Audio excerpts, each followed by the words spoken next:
আসসালামু আলাইকুম। আশা করি সবাই ভালো আছেন। আজকে আমি মিষ্টি কুমড়া রান্না করব ছোট চিংড়ি মাছ দিয়ে। এর জন্য আমি চিংড়ি মাছগুলোকে পরিষ্কার করে নিয়েছি এবং মিষ্টি কুমড়াকে কেটে নিয়েছি।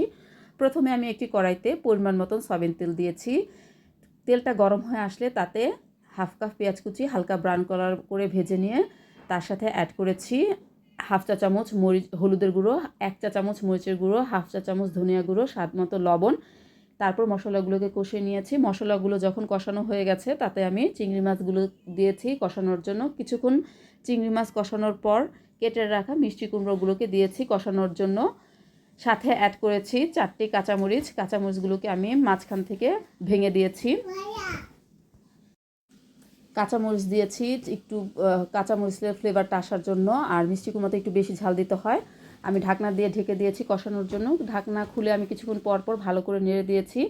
মিষ্টি কুমড়োটাকে ভালো করে কষিয়ে নিতে হয়। আমি অনেকক্ষণ বসে কষিয়েছি। তারপর গরম পানি অ্যাড করেছি সেদ্ধ হওয়ার জন্য।